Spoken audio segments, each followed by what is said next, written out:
Everyone, आज की video में हम करेंगे इंग्लिश ओलंपियाड क्लास 5 का ये क्वेश्चन पेपर।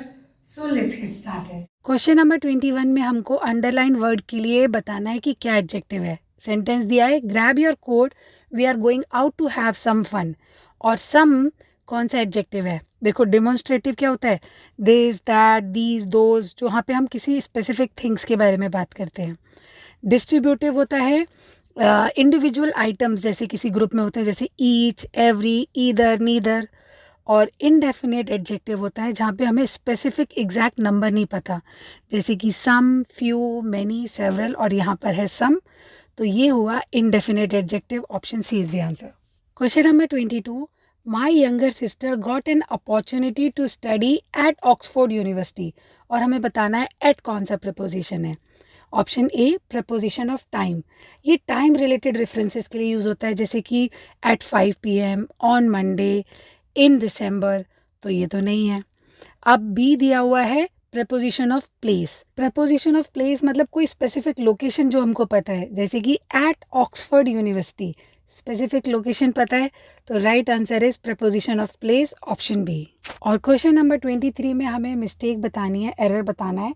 सेंटेंस दिया है, if this government is so keen to uplift the underprivileged, they should put their money where their mouth is. अब देखो, if this government is so keen to uplift the underprivileged, यहाँ तक तो कोई गलती नहीं है, सेंटेंस ठीक है। they should put their money where their mouth, यहाँ पे जो THERE देयर दिया है ना, ये गलत है, यहाँ पे होना चाहिए THEIR। तो option D is the right answer. Now question number 24 में भी हमको एरर बताना है। सेंटेंस दिया है, the manager warned me that the next time I was late for work I would have fired. अब देखो, the manager warned me that the next time, यहाँ तक ठीक है। गलती यहाँ पर है, I was late for work I would have fired. I was late for work, ये भी ठीक है। आई वुड हैव फायर्ड, ये यहाँ पे थोड़ा सा मिस्टेक है। एक्चुअल में ये ना पैसिव सेंटेंस है, तो करेक्ट फॉर्म होगा I would have been fired. So I would have been fired, option D यहाँ पे आंसर होगा। अब क्वेश्चन नंबर 25 में हमें साइनोनियम बताना है और हमें वर्ड दिया है इंडिजीन। तो सबसे पहले इसका मतलब क्या होता है? इसका मतलब होता है जैसे कि समथिंग और या कोई someone belong to a native place, ठीक है, मतलब जो जहाँ का लोकल होता है।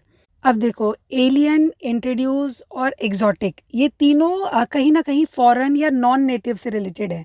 जो एंडेमिक है, इसका मतलब भी नेटिव ही होता है, native to the specific region या एनवायरनमेंट। तो right answer is option D, endemic.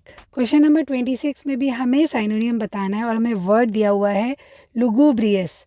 और इसका मतलब होता है मतलब दुखी, सॉरोफुल। और साइनोनियम में अगर हम देखें तो यहाँ ऑप्शन बी, सी और डी, ये तीनों रिप्रेजेंट करते हैं अगर आप खुश हो, हैप्पी, चीयरफुल को। तो साइनोनियम यहाँ पर होगा सैटरनाइन, जिसका मतलब भी होता है ग्लूमी, मॉर्नफुल।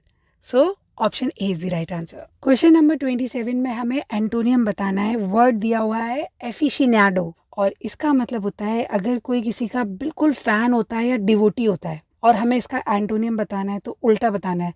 तो डिवोटी का या फैन का उल्टा क्या होता है? क्रिटिक, जो दूसरे के उसमें मिस्टेक्स निकालते रहते हैं। तो यहाँ पे right answer is critic, option D. और क्वेश्चन नंबर 28 में हमें एंटोनियम बताना है। वर्ड दिया है सेंटिलेट, और सेंटिलेट का मतलब होता है कोई चीज़ जो चमकती है, स्पार्कल, या जिसमें से फ्लैश ऑफ लाइट आ रहा है। तो इसका ऑपोजिट क्या हो जाएगा? जो बिल्कुल डार्क होगा, डल होगा। और इन चारों में से सूटी का मतलब होता है डार्क और डल।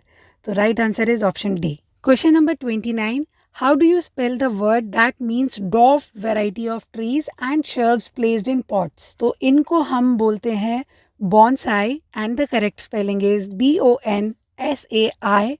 So option B is the right answer.